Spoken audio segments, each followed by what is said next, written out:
Only 5 father-son pairings have ever raced in the Daytona 500 together.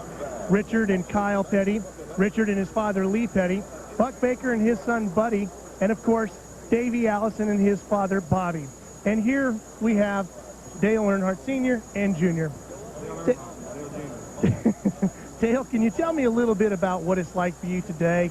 Is this feeling of racing with your son in the Daytona 500? Well, we've been doing a little bit of racing through the years now, and last year and this year, and got to race in IROC with him. But to run in the Daytona 500 is a pretty special moment for me, really. My first Daytona 500 was so awesome, it was just overwhelming. But now, again, him being in it for his first time and me being in it with him, that's pretty awesome day, too. So we're going to hopefully race some together. Maybe we can help each other win, one of us win. So that would be a really nice touch to the day. Dale Jr., I'm sure as a father and son, you two have shared a lot of great moments together. What does this mean to you today? Well, I'm pretty excited, just to say the least. I was so worried about making the race or just having a spot in the race, and we did way beyond my expectations. We're starting 8th, and yeah, I'm just looking forward to it. Hope we have a good day. 500 miles is a long ways, and we're going to try to stick around there to the end. Like I got to tell you, it may look like that, but if you're in these cars, they're jumping around a little bit. Earnhardt in the middle there, making moves towards the front. Earnhardt to 22nd position. That's Robbie Gordon, number 13, to his left. And just ahead, Jimmy Spencer. Bill Stevens. Mike, an anxious moment for Dale Earnhardt this morning. That car did not pass tech inspection. NASCAR wasn't happy with the repairs they made to the back of that car after that incident in happy hour yesterday. Kevin Hamlin and the guys got it back into the garage, recontoured the rear valence, and then they got the wave through. Well, they're still shuffling 2 and 3 wide. Look, right there in the middle is Dale Earnhardt. A red, not a black number 3 this year. It's a red car for Earnhardt. He started 21st. He got shuffled back to 27th, and now he's climbed up into the top 10. Boy, if they'd have changed anything else, if they'd have caught him with anything else, they'd have probably put him right up on the pole. That guy is on a mission right now. He's flying around the racetrack. His car owner, Richard Childress, said this morning, he says, we have been working like dogs all week, but I think we're there. I think we can race them to the front. Bill Stevens. Mike, I just spoke to crew chief Kevin Hamlin for Dale Earnhardt. He says that Dale has said absolutely nothing since the green flag. And he says when that happens, silence is golden. And I'll tell you, he's doing a lot of that. Of course, he's getting draft off the other cars, but he doesn't have a real close drafting partner. You're exactly right. I'm watching him make moves without having anybody pushing him around the racetrack. That's all you've heard is we cut a deal to work with somebody. Dale Earnhardt's making this right by himself. He's driving away from people. Just past Jeff Gordon there without any drafting help. Yeah, he doesn't cut a deal. He just cuts the cards and then deals them. There you go. Gordon's going to try to pick up on him. Gordon, of course, in a different colored car here as well. He's not in the rainbow colored car number 24, right behind Earnhardt. Earnhardt on the back bumper of the multicolored car number 42 of Kenny Irwin Jr. Now, folks, don't throw away those black jackets and those blue rainbowed ones. These drivers will be back in their regular colors next week at Rockingham. Special paint jobs for the 500. That's the risk you take. And let's ride with Dale Earnhardt. And look who's just ahead. It's called his son. Here comes Dad. 2 different grooves, though, all the way around the racetrack. Earnhardt's now senior. He says he don't like to be called senior, so I'll call him Dale Earnhardt. Dale Earnhardt Jr. looking back at his father, but in the corner, 2 distinctive different lines through the racetrack. Buddy, your dad was a great NASCAR champion in the 50s. Do you remember your first race against your father? I certainly do, and he was the first person that ever put a bumper on me. And not the last. Teaching you early. For the first time in the Daytona 500, there are 2 Earnhardts in the race. We asked Junior what would he do if it came down to him and Dad at the finish. I'm trying to get up the side of him if I can, but you know, he's going to need some help, and I'm going to need some help. So I think that similar to the IROC race, when I got up beside him there, he got a little push from Rusty that helped him out a little bit. So I fear that if I went to try to pass him, that he'd probably get help from all his buddies in this Cup Series.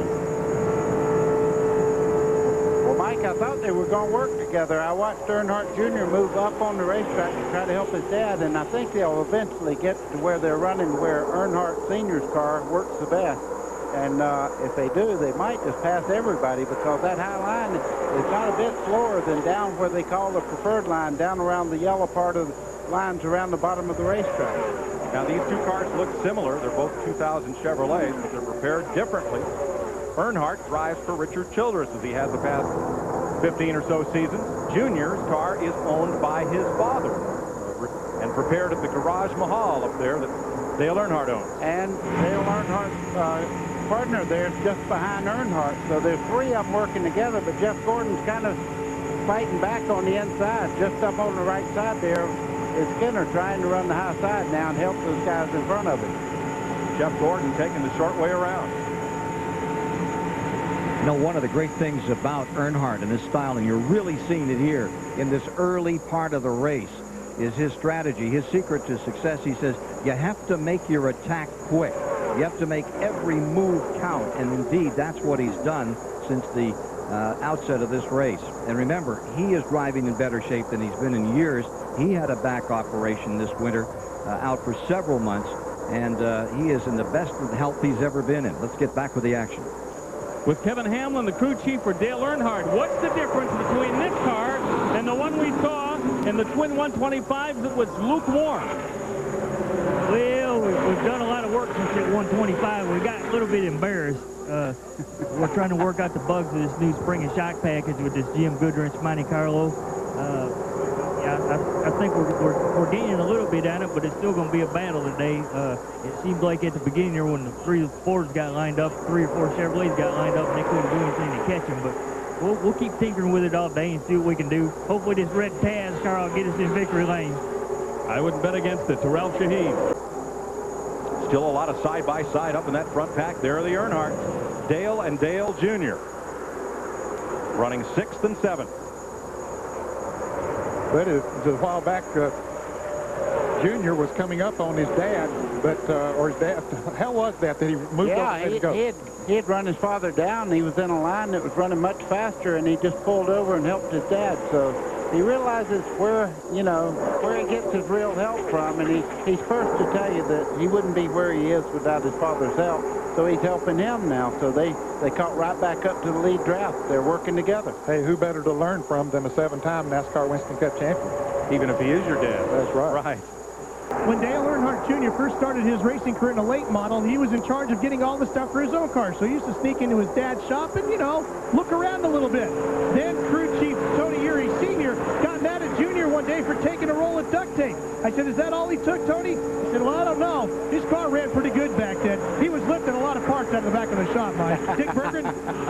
I'm with Kevin Hamlin once again, Dale Earnhardt's crew chief. Kevin, you tell me that these long green flag runs change the handling on the car. The car's better at the beginning of the run than the end of the run.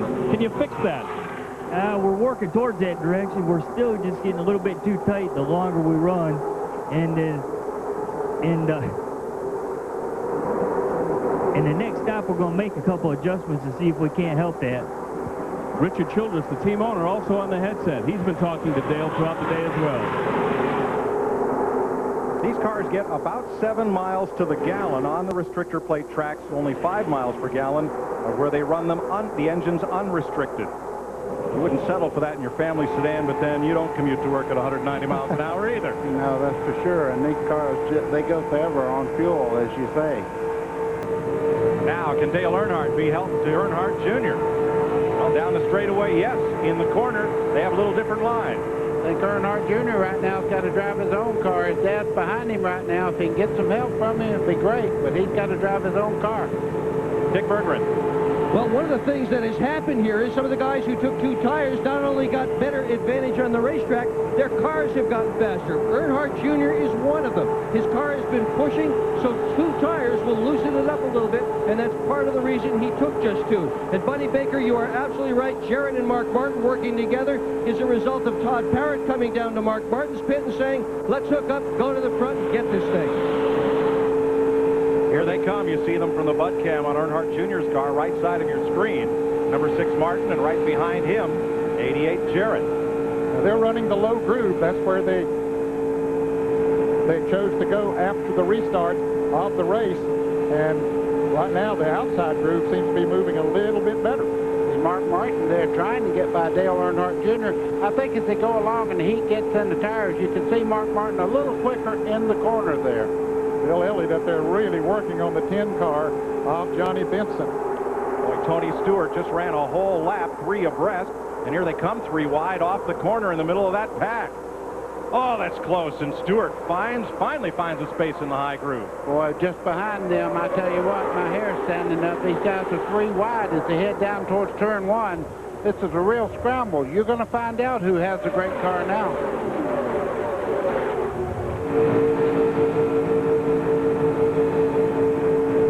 From Earnhardt Jr. on the right, looking ahead at Dad. Dad's sitting there in pretty good shape right now. He got by Junior, and he said, let's go. We got to go to the front. He's running out of laps.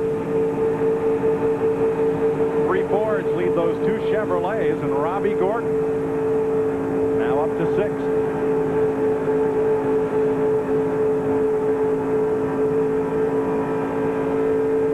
Buddy, when you raced against your dad, the legendary Buck Baker, was he a help or a hindrance to you? Oh, he's always a help, but I will tell you this. If I had a better car and I didn't take it to the front, I had to have something to do next week because I didn't have a ride anymore. 8 cars now single file in front of the pack, which is still 2 wide all across turn 2. I'm getting a report that there might be a hole in the front of the Earnhardt Jr.'s car. They said the grill may have a hole in it. There it is, right on that left side there. That will take a little aerodynamics out of the car because that screen actually lets the air pass over the car and helps a little bit, but that should not hold him back if he can get up under somebody. Pulling over and letting that outside line just go right on by now, but they're not waiting. They're starting to move around now. Well, yeah, the time's come. You got to go. Here's Earnhardt Jr. to the outside of Mark Martin. And Dale Earnhardt got passed by a couple of cars. Here comes Jarrett down on the inside of Junior. Junior will learn going up like that a lot of times to get him in trouble because Dale Jarrett's right there.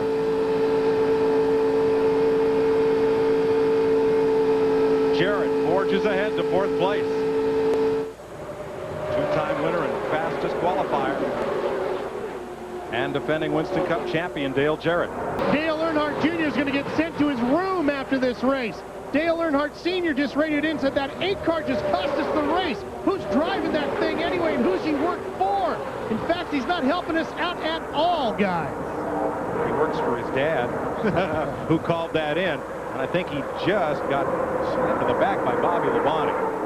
Ever won at Daytona in a Winston Cup race. 1985, Craig Sachs won the July 400 miler. Oh, trouble. Off turn 4, Michael Waltrip goes spinning in front of the pack, and here they come. 4 cars spinning. John Andretti, Kenny Wallace. 9 car, Stacey Compton goes down pit road. Elliott Sadler gets caught up in it. Wait, let's watch from Dale Earnhardt. Gets squeezed up there by Michael Waltrip and gets away with only a little minor body damage. And Earnhardt made a pit stop during this caution. Tony Stewart, how'd he get through this? Good driving, paying attention. That's exactly right. He accelerated and braked just perfectly through there. You know, I'm just thinking what has to be going through Dale Jarrett's mind right now. 3 times the biggest race that we run. Look at Earnhardt. Comes up to give him a donut on the side of that car. That's tradition there. Yep. He hits everybody that beats him. I'm glad Dale pulled his arm back in when Earnhardt came up there. Racing I've seen at Daytona in a long, long time. They took NASCAR Winston Cup racing and made it some of the sorriest racing, took racing out of the drivers and the crew's hands. We can't adjust. We can't make our cars drive like we want. They just killed the race at Daytona. That's all I got to say. Mr. Bill France Sr. probably roll over his grave if you've seen that deal.